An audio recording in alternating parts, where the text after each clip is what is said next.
কোন প্রাণীর জন্য সর্বোচ্চ এবং সবচাইতে ভয়ঙ্কর অভিজ্ঞতা হচ্ছে মৃত্যু। এবং এত ভয়ঙ্কর অভিজ্ঞতা, এই অভিজ্ঞতাটা কারো কাছে শেয়ার করে যাওয়া যায় না। মরার সময় কেউ বলে যেতে পারছিল আমার মরতে এমন লাগছে, কইতে পারছে? কেমন লাগছে বলতে পারে? বলা যায় না। তার আগেই চলে যেতে হয় শৈশব, কৈশোর, যৌবন, বার্ধক্য, প্রৌঢ়ত্ব, হ্যাঁ, বয়সের ছাপ, কালো চুল দাড়ি সাদা হয়ে যাওয়া, দাড়ি চুলের শুভ্রতা, দুর্বলতা। This is the circle of life.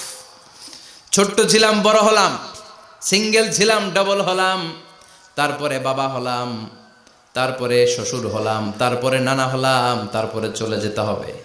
This is the circle of life. বিশ্বনবী বললেন আমার উম্মতি মা বাইনা সিত্তিনা ইলা সাবঈন, আমার উম্মতের গড় বয়স হলো 60 থেকে 70। এই উম্মতের গড় বয়স কত? 60 থেকে 70। ওয়া আকাল্লুহুম মাইয়াজুজু জালিক, অল্প কিছু মানুষ আছে যারা 70-এর বেশি হায়াত পায়। এখানে 70-এর বেশি আছেন কারা? হাত তোলেন দেখি তো। কয়জন? একজন, দুইজন, তিনজন। মাশাআল্লাহ, আল্লাহ আরো হায়াত দেখ, আল্লাহ এদেরকে আরো হায়াত দারাজ করুক। চিল্লায় বলেন আমিন। তার মানে আমার উম্মতি মা বাইনা সিত্তিন ইলা সাবঈন, বিশ্বনবী বললেন এই উম্মতের গড় বয়স 60 থেকে 70, আর 70-এর বেশি হায়াত পাবে। ওয়া আকাল্লুহুম মাইয়াজুজু যালিক, 70-এর বেশি পাবে হাতে গোনা, গুনে বের করে ফেলা যায় একজন, দুইজন, তিনজন, বাকি সব 60-এর আগে নাই। ঠুস চিল্লা এখন ঠিক কিনা? বাংলাদেশের গড় হায়াত কত মানুষের? 60। বিশ্বনবীর কথার সাথে মিলে গেছে, চিল্লায় পড়েন সুবহানাল্লাহ। এই জন্য বিশ্বনবী বলেন এই যে মুরব্বীদের দাড়ি পাকে, এই যে রাস্তায় অ্যাক্সিডেন্ট হয়, এই যে ক্যান্সারে আক্রান্ত হয়ে লোকজন মারা যায়, তার উপরেও কি টনক নড়ে না? এরপরেও কি বিবেকে ধরে না যে তোমাকে চলে যেতে হবে? আকসিরু যিকরা হাযিমিল লাযযাত, জীবনের সব স্বাদকে পানসা করে দেয় ওই মরণকে স্মরণ করো। মরণকে স্মরণ করলে জাহান্নাম বরণ করা লাগে না। চিল্লায় বলেন ঠিক কিনা? আবার আল্লাহ বললেন গোলাম, স্পেশাল একজন ফেরেশতা আমি মরণের জন্য সিলেক্ট করলাম, নাম মালাকুল মাউত। তাকে আমরা আজরাইল বলে চিনি। এই মালাকুল মাউত তার বাহিনী নিয়ে নির্ধারিত টাইমে গোটা বিশ্বের সব মানুষের রূহ কবজ করে। অন টাইম নাকি দেরি করে? মালাকুল মাউত আগেও আসে না, পরেও আসে না। সুবহানাল্লাহ পড়েন। সাইয়েদনা সুলাইমান আলাইহিস সালামের জামানাতে ওনার এক ওয়াজির ছিল, মন্ত্রী। ওই মন্ত্রীকে নিয়ে উনি বৈঠক করতেন। ওনার সময় উনি মালাকুল মাউতের সাথে বৈঠক করতেন। শুনতেছেন? আপনাদের মনোযোগ আছে তো? উনি বৈঠকে বসেছেন, মালাকুল মাউতও বসা, ওয়াজিরও বসা। হঠাৎ মালাকুল মাউত ওয়াজিরের দিকে বড় বড় চোখ করে তাকাচ্ছে। বড় বড় চোখ করে তাকানোতে ওয়াজির ভয় পেয়েছে।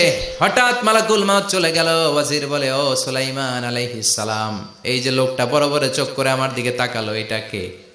সাইয়েদনা সুলাইমান বলে হাদা মালাকুল মাউত। যে বর্ণনাটা বলছি এটা হাদিস না, এটা হচ্ছে ইসরাইলিয়া, জিউস ট্র্যাডিশন।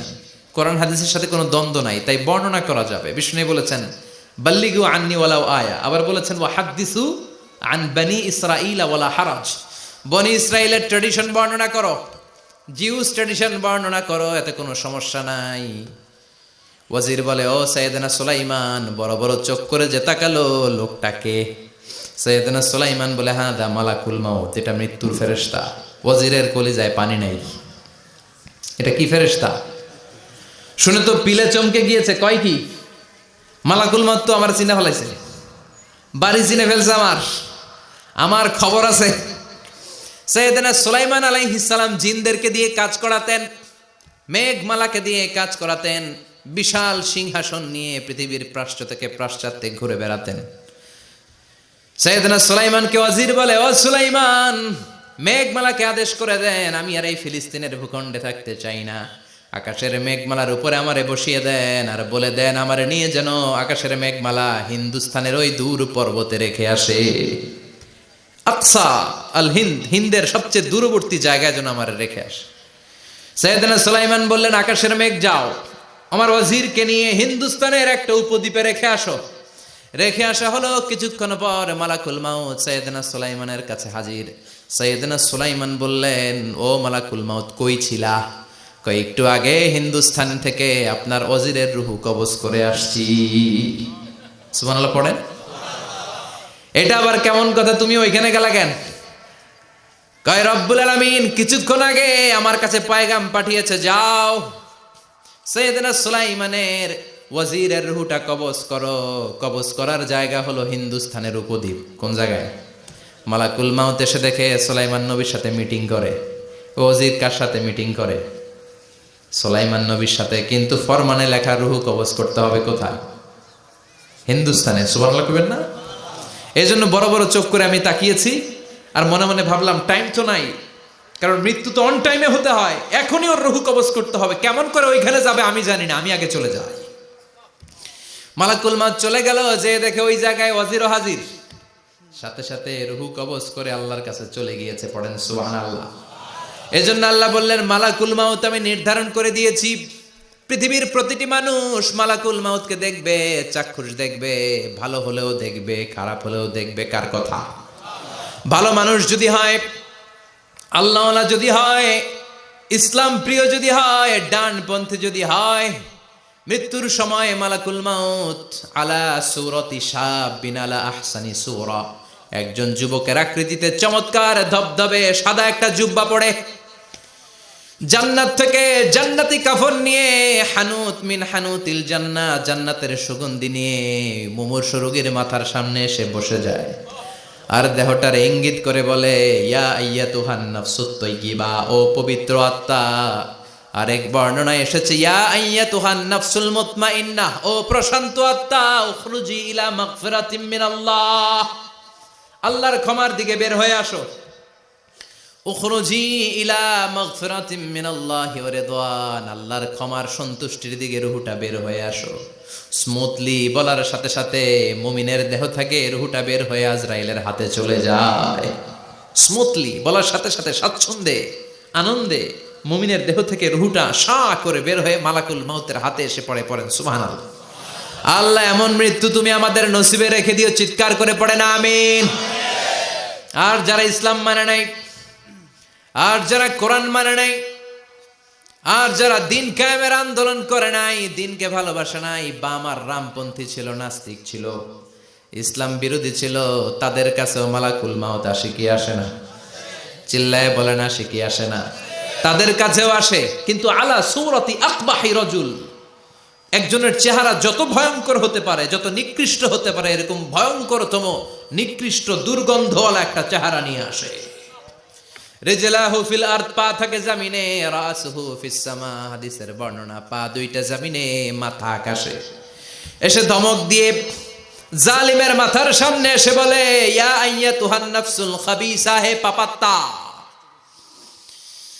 হে অপবিত্র আত্মা, উখরুজি ইলা সাখাতিল্লাহি ওয়া গাদাবিহি, আল্লাহর রাগের দিকে, আল্লাহর অসন্তুষ্টির দিকে বের হয়ে আয়। মালাকুল মাউতের এই অর্ডার পাওয়ার সাথে সাথে রুহুটা কিন্তু বের হয় না। মুমিনের রুহুকে ডাক দিলে যেমনি স্মুথলি বেরোয়, কাফিরের রুহু এভাবে বেরোয় নাকি? কথা বলেন। রুহুটা ডানে যায়, ফাতাতাফাররাক, একবার রুহুটা ডানে যায়, আবার রুহুটা বায়ে যায়, আবার সামনে যায়, পায়ে যায়, হাতের মধ্যে ঢুকে ডানে বায়ে যায়। মালাকুল মাউত আবার ধমক দিয়ে বলে, ইয়া আইয়াতুহান নাফসুল খাবিসা, পাপাত্তা বের হয়ে আয়। রুহুটা আবার ডানে যায়, বায়ে যায়, সামনে যায়, পেছনে যায়। এবার ঘপাস করে মালাকুল মাউত রুহুকে ধরে টান মারে। সারা দেহটা থেকে প্রাণ রস সিক্ত করতে করতে দেহ থেকে রুহুটাকে টেনে হিচড়ে বের করে আনে। আর মুমূর্ষু রোগীটা চিৎকার মারতে থাকে। পড়েন না আউযু বিল্লাহ। একটা জীবন্ত ছাগলের চামড়াগুলো জবাই না দিয়ে কেউ যদি টেনে টেনে বের করে, ছাগল জবাই হয় নাই কিন্তু চামড়া এক পাশ থেকে টেনে টেনে টেনে হিচড়ে আপনি গা থেকে বের করলে যত কষ্ট হয়, এর চেয়েও বেশি কষ্ট দিয়ে মালাকুল মাউত বামপন্থী আর কাফেরদের রুহুটা দেহ থেকে বের করে আনে। পড়েন না আউযু বিল্লাহ। আমাদের রুহুটা যেন আল্লাহ, মুমিনদের রুহু আপনি যেভাবে কবজ করান, ওইভাবে যেন আমাদের রুহুটা বের হয়ে আসে। আর জোরে পড়েন আমিন। এজন্য আল্লাহ বললেন, বাল তুসিরুনাল হায়াতাদ দুনিয়া ওয়াল আখিরাতু খায়রুন ওয়া আবকা। পাগলের মতো মোহাচ্ছন্ন হয়ে এই দুনিয়াটার পেছনে ছুটে বেড়াও, এই দুনিয়া আসল নয়, আখিরাত হলো আসল। চিল্লায় বলেন ঠিক কিনা? অস্থির, আমরা ব্যস্ত দুনিয়ার লোভে আর মোহে পড়ে আমাদেরকে যে মরতে হবে, চলে যে যেতে হবে, এটা ভাবার সময় আমাদের নাই। চিল্লাই কোন ঠিক কিনা? এজন্য বলা হয় মুতু ক্বাবলান তামুতু, মরার আগে একবার মরো। হাসিবু ক্বাবলান তুহাসাবু আলাইক, তোমার হিসাব কিয়ামতের দিন করার আগে তুমি তোমার হিসাব করো। জীবনে কি কি পাপ করেছি আমি জানি, আমার চেয়ে ভালো কেউ জানে না। চিল্লায় বলেন ঠিক কিনা? কি কি অন্যায় করেছি আমার হৃদয়ের মধ্যে কথাগুলো আছে না নাই? পৃথিবীর কেউ না জানলেও আমি জানি কি জানি না।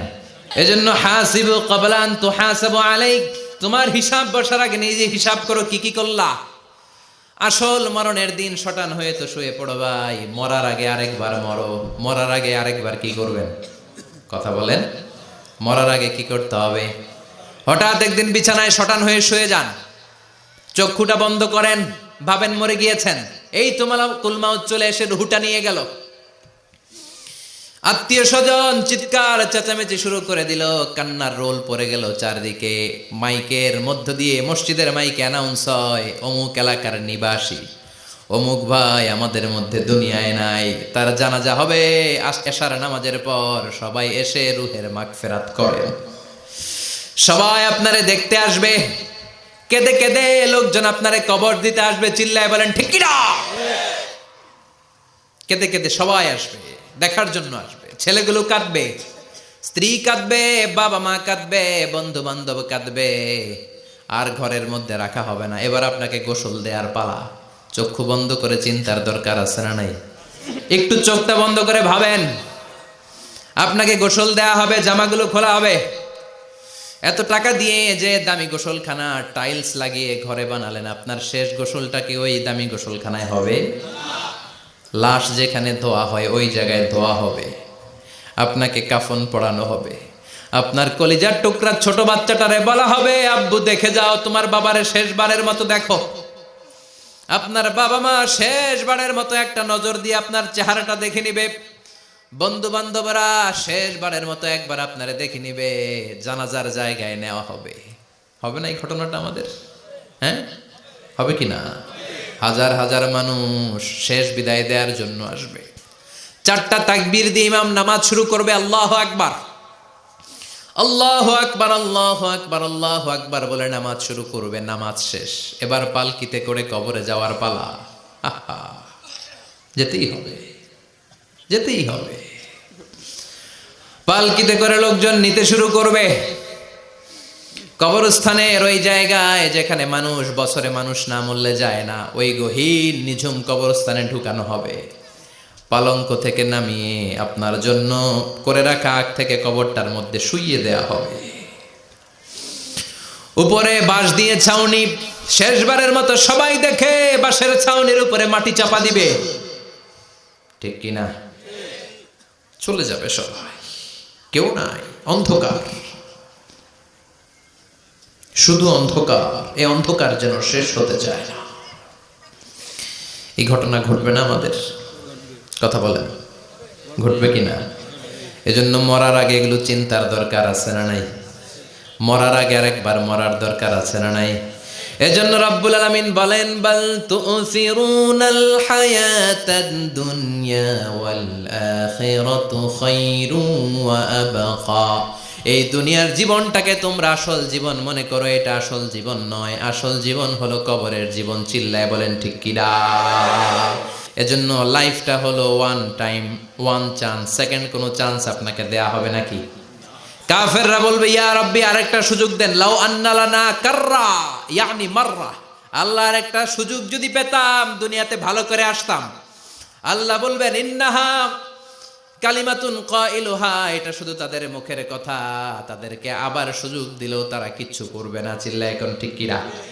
এজন্য একটা চান্স আমরা পেয়েছি, এই দুনিয়ার ওয়ান চান্সে আমরা ভয় পাবো একজনকে। চিল্লায় বলেন তিনি কে? আল্লাহ। এজন্য যেতে আমাদেরকে হবে। এই মরণ থেকে পালানোর কোনো সুযোগ কেউ পালাতে পারে নাই। এই মরণ হলো আখিরাতের প্রবেশদ্বার। মরণ নামক পালকিতে চড়ে আমরা কবরের ভেতরে ঢুকি। মরণ হলো প্রথম পর্ব, কবর হলো দ্বিতীয় পর্ব। যেরকম ঠিক কিনা? এজন্য বিশ্বনবী বললেন আল কবর রাউদাতুম মিন রিয়াদিল জান্নাহ আও হুফরাতুম মিন হুফারিন নার। কবর হলো কারো জন্য জান্নাতের বাগান, কারো জন্য জাহান্নামের গর্ত। আমরা বলি আল্লাহ আমাদের কবরটারে জান্নাতের বাগান বানাও। আর জোরে পড়েন আমিন। আবার বিশ্বনবী বললেন ইন্নাল কবরা আউয়াল মানজিল মিন মানাজিলিল আখিরাহ। কবর হলো আখিরাতের মানজিলগুলোর প্রথম মানজিল। আখিরাতে একটার পরে একটা অনেকগুলো স্টেশন আপনাকে পার হতে হবে। প্রথম স্টেশনটার নাম হলো কবর। প্রথম স্টেশনের নাম কি? এই কবর নামক স্টেশনে যদি আপনি মাফ পেয়ে যান, সামনের সব স্টেশনগুলোতে মাফের ব্যবস্থা করবে কে? আল্লাহ। আর কবর নামক স্টেশনে যদি ধরা খেয়ে যান, আপনার মায়ের আছে না নাই? লাশটাকে যখন রাখা হয়, লাশটা চিনে কে আমারে রাখলো, কে আমাকে ধৌত করলো, কে আমারে কাফন পড়ালো। এজন্য বিশ্বনবী বলেছেন মুমূর্ষের সামনে বসে বসে পড়ো লা ইলাহা ইল্লাল্লাহু মুহাম্মাদুর রাসূলুল্লাহ। লাকিনু মাউতাকুম লা ইলাহা ইল্লাল্লাহ। মুমূর্ষের সামনে দাঁড়িয়ে দাঁড়িয়ে পড়ো লা ইলাহা ইল্লাল্লাহ। এই লা ইলাহা হচ্ছে জীবিতদের জন্য কালিমা, আর আমরা মরার পরে এই জিকির করি, ঠিক কি না? আমাদের দেশের অনেক জায়গায় লাশ নিয়ে কবরে যাওয়ার সময় লা ইলাহা পড়ে না। না, এটা আগের জিকির, মরার আগের জিকির। মরার আগে আপনাকে অ্যানাউন্সমেন্ট দিতে হবে আল্লাহ ছাড়া কোনো ইলাহ নাই, বিশ্বনবী হচ্ছেন শেষ নবী এবং রসুল। চিল্লায় বলেন ঠিক কি না? লাশটাকে যখন রেখে দেয়া হয়, বিশ্বনবী যত মানুষকে কবরে রেখেছেন তারপরে দাঁড়িয়েছেন আর বলেছেন ইস্তাগফিরু লিআখিকুম, তোমার ভাইদের জন্য তোমরা দোয়া করো। ফাইন্নাহুল আনা ইউসআল, এখনই তাকে কবরে সওয়াল করা হবে। কবরে প্রশ্ন আসছে না নাই? কথা বলেন। বিশ্বনবী খাদিজাতুল কুবরা, ওনার প্রথম স্ত্রী খাদিজাতুল কুবরা তাহেরাকে কবরের মধ্যে রেখে দিয়ে কাঁদতে শুরু করলেন, চোখের পানি ছেড়ে অনেক দোয়া করলেন। দোয়া শেষে সব সাহাবারা ঘরে ফিরে যায়, বিশ্বনবী যায় না। সাইয়েদনা আবু বকর বললেন ও নবী চলেন ঘরে যাই, অনেক তো দোয়া করলেন। বিশ্বনবী বললেন আবু বকর তুমি যাও, আমি যাব না। এইটা সাধারণ মহিলা না, এটা বিপদের দিনের সঙ্গিনী খাদিজা। মক্কায় যখন আমার কেউ ছিল না, খাদিজা আমারে ভুলে নাই। 3 বছর কাফিররা আমাকে জেলখানায় বন্দি রেখেছে, নাম শিয়াবে আবি তালেবের জেলখানা। আমার স্ত্রী ওই জেলখানার জীবনেও আমারে ছাড়ে নাই, আমার সাথে 3 বছর খাদিজাও জেল খেটেছে। এই একটাই মহিলা, যেই মহিলাকে আল্লাহ আরশের উপর থেকে সালাম দিয়েছে, মহিলাটার নাম খাদিজা। আল্লাহু আকবার। আমার সব সন্তান আল্লাহ খাদিজার পেট থেকে দিয়েছে। ফাতেমাতুজ জোহরা খাদিজার মেয়ে, জাইনাব খাদিজার মেয়ে, উম্মে কুলসুম খাদিজার মেয়ে, রুকাইয়া খাদিজার মেয়ে, আবুল কাসেম বিশ্বনবীর ছেলে খাদিজার ছেলে, আব্দুল্লাহ যাকে তাইয়্যিব এবং তাহের নামে আমরা চিনি, সেও খাদিজার ছেলে। সুবহানাল্লাহ। ও আবু বকর, আমার এই কলিজার টুকরা প্রিয়তমা খাদিজারে রেখে দিয়ে কেমনে বাসায় যায়? তুমি যাও, আমি দাঁড়িয়ে থাকবো। এখনই মুনকার নাকির এসে খাদিজারে প্রশ্ন করবে, আমি দেখব খাদিজা উত্তর দিতে পারে কিনা। আর প্রশ্নের উত্তরে যদি ভুল করে ফেলে, কবরের উপর থেকে আমি নিজে প্রশ্নের উত্তর দিয়ে দেব। সাইয়েদনা জিবরাইল বললেন নবী আপনার আর দাঁড়িয়ে থাকার দরকার নাই, আবু বকরের সাথে ঘরে চলে যান। আল্লাহ জানিয়ে দিয়েছে খাদিজার কবরের প্রশ্নে যদি কোনো সমস্যা হয়, আরশের উপর থেকে খাদিজার প্রশ্নের জবাব আল্লাহ নিজে দিয়ে দিবে। এজন্য কবরের আযাব থেকে বিশ্বনবী পানাহ চেয়েছেন। বিশ্বনবী বলেছেন আল্লাহুম্মা ইন্না নাউযু বিকা মিন আযাবিল কবর। ও আল্লাহ, কবরের আযাব থেকে তুমি আমাদেরকে বাঁচাও। পড়েন আমিন। কবরে মুমিনদেরকে 4টা প্রশ্ন করা হবে, কাফিরদেরকে 3টা প্রশ্ন। চিৎকার করে বলেন মুমিনের প্রশ্ন কয়টা? আর জোরে বলেন। প্রথম প্রশ্ন মার রব্বুক, তোর রবের নাম কি? আমরা কি বলবো? আল্লাহ আমারে রব, এই রবি আমার সব, দমে দমে তনু মনে তারি অনুভব। আল্লাহ আমারে রব, এই রবি আমার সব। পড়েন আমিন। দ্বিতীয় প্রশ্ন আমার দিন, উত্তর দিনের নাম কি? ধর্মের নাম কি?